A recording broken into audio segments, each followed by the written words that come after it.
Hi Anna, this is Sissy Wickes. Thank you so much for participating in Clinics for a Cause.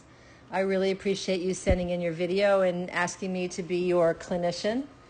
So I'm watching your first round on Davina. The first round is the Derby round, the one that's the order I got it in. I assume it's a Derby because you have a shad belly on. Maybe it's a classic. My first impressions of this horse are that she is very pretty, big chestnut mare, very attractive, looks through the bridle really, really nicely, has a rubber bit on, I believe, which is a big bonus for me. She's in great condition. You are impeccably turned out, which I tell everybody that asks me about how to present yourself in the ring, that our first impression sticks with us, and we really do have a very strong first impression. So I think you've presented yourself and your horse very well.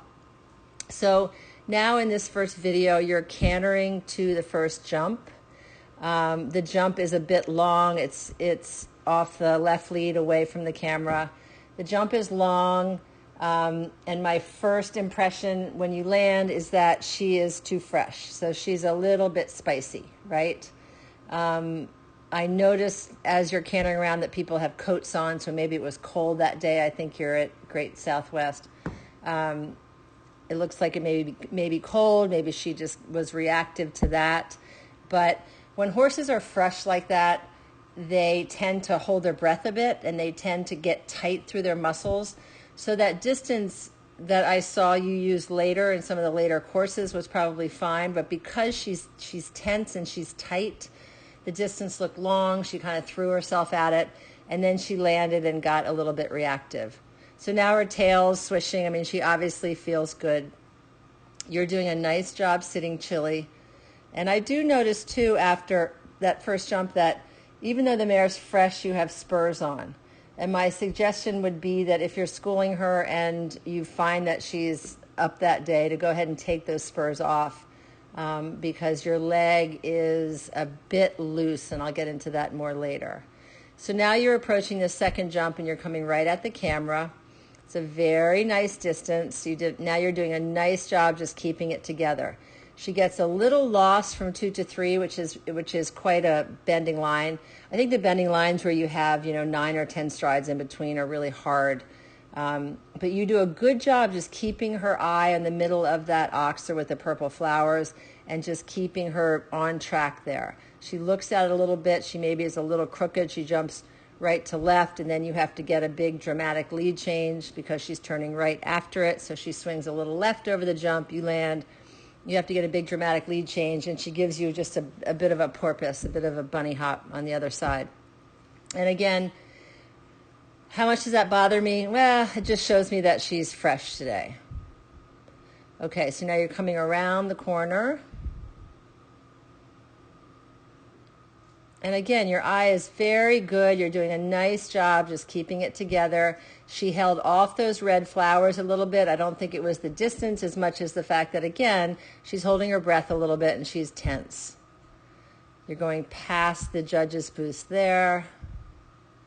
You do a nice job looking ahead of you, and that shows your horse where she's going.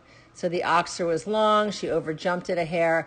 She's a great athlete, though. I mean, even when she overjumps, she keeps her shape. She looks wonderful. She looks like she's fun to ride, too. Now to your 2-stride. Little quick in the out. You're doing a nice job. You're like ice up there, which is what we want to see. It's a difficult day. You're doing a great job. Deep into that line. So it's the oxer with the thatching coming toward the camera. A little deep into that line. Probably didn't see exactly what she wanted, and she was going toward home, so she took you there a little bit. Good job keeping your lead there. Nice through the 2-stride. Looks like she took a breath there a bit. Okay, and that was your last jump. And you pat her, which I always love to see at the end of the course.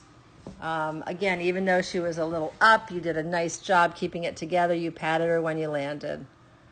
All right, now we're going into your second round. Obviously a different day. You have on a regular coat, and she looks like a different horse. So she's much more level. She doesn't have that tenseness and that kind of hump in her back. And you're cantering to the first jump here on the right lead. You do a nice job keeping her on the lead. I think it was a very good distance to your first jump. Now you're coming up the diagonal. Little long there again. You get away with it so much better today because she's that much less tense. She's able to use her body. She can be more elastic, so she covers up the longer distance for you. The day before with the shad belly, she would have really hawked that. This, I think, might be your best line on the right lead going toward home. Both distances are even. You're at the base of the jump. She gives you a beautiful jump. Now, as you go past the gate here, so this is your second round, I want you just to look at the video and watch your lower leg. And you can really see how active it is there. And with a spur on, and with a leg that's that active, you're telling her to go forward a lot. You're giving her a lot of signal on her side. So try to get that leg more still as you do your flat work and your ground work here. Beautiful up that diagonal. And then again, look at your leg, look at your heel. I'd love to see you just touch her saddle more and get that lower leg in front of you. So if you stop the tape as you go past the scoreboard, you'll see how forward your upper body is, how your hip angle is way ahead, and therefore that pushes your leg back, okay? So that pushes her forward and pushes you forward all at the same time. A little deep into that line, she jumps out of it beautifully. Such a good jumper.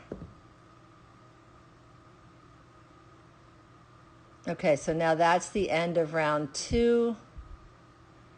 And now we're going to go, it looks like the same day, just the second course into round 3 of the tape. You're starting off your left lead. And again, she's so much more relaxed. She has a longer stride, much more level.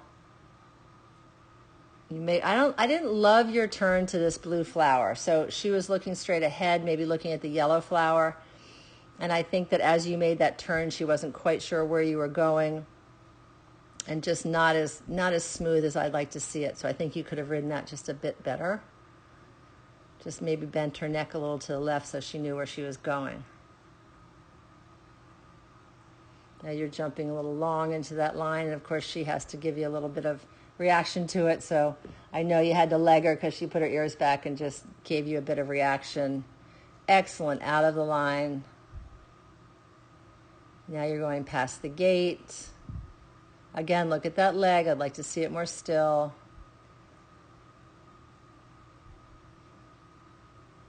And then beautiful here.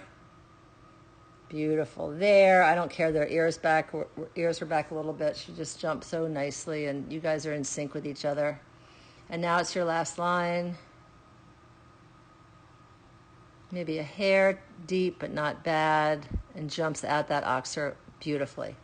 So I think she's a really nice horse. She looks like she's got plenty of scope. She obviously has plenty of stride.